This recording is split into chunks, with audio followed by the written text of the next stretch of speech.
Tundra, outranging is usually the way you'd prefer to go, so Zoe would certainly fall in the outranging, and they're going to go for BDD's Zoe, that reverse legendary game. And if you can maintain map control, your Baron threat and things like that can be so powerful. Mid lane, BDD continues to have a fun time with Lava.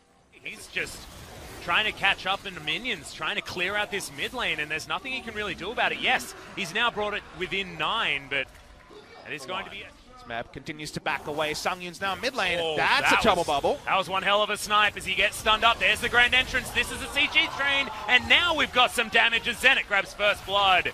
And they'll take a tower to boot. This is exactly what you want to get KT. As we know from double tier Ezreal, but just want to outline that because Nady Carry going Sorcerer's Shoes needs a bit of explanation. It's a little bit confusing, but they may have actually caught out Zenit here as he's in no man's land. Snowflower trying to help with the quickness, but nope, nothing they can do. The entire bottom lane just going to be torn apart by this Urgot, and Tal having a redemption game for himself here in this one. And it's all about that long mid lane. A Drake here, the Mountain Drake, third Drake of the game already at 21 minutes. And how can KT actually clean this up?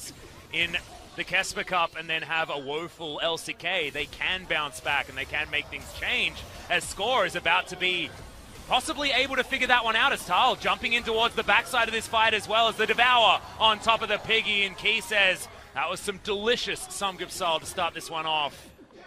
Extension of all that map, 24 minutes, a very different quandary for the Sivir. And also needs BDD and Score to protect him while that happens, and it may not actually be enough here as they've caught out Snowflower. Does get into the stopwatch, but that is a C. Oh my goodness, he escapes the grand entrance as well to help him at the end, that battle dance. Beautifully timed.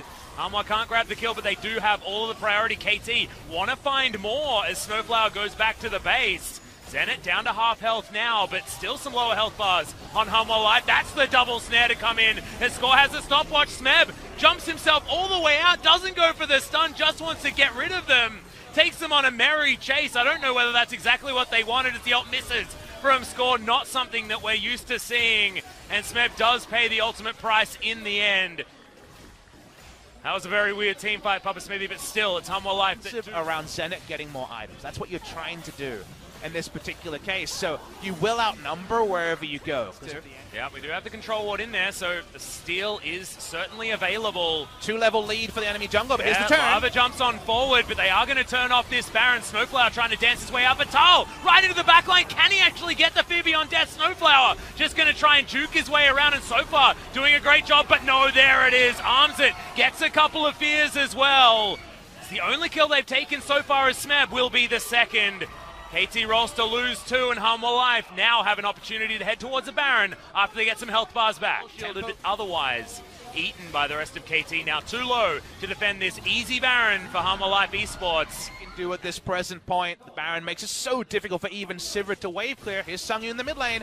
Remember that Ezreal, with that change, pushes pretty fast. He's engaged. There's the double knock-up to come in, as well as the Tahm Kench will be the first one on the menu. The Grey Health is going to slow this one down very, very much, but not going to be enough as Hanwha Life say, well, I guess you can kill our Tahm Kench, but we're going to have a much better time elsewhere. True Shot Barrage, mid-animation, and BDD is going to take him down as well. So the bottom lane are traded for an inhibitor top side of the map, and now Hanwha trying to find more. BDD in trouble. Portal jump, not going to be able to get out of the way of anything though as Bono grabs that kill. More bad news here for KT as their base. Always so important against Zoe, the similar story. 3 inhibitors go down, and I think we might be getting the first 3-game series of LCK Spring 2019. Yeah, definitely a welcome thing as well, as all 3 inhibitors like KT Rolster. How about even a Cloud Jade? Because, hey, you want that Elder to spawn as soon as possible. Yep, 5 Drakes as well coming in for Hanwha Life Esports, and having 3. Yep, 6 super minions moving in.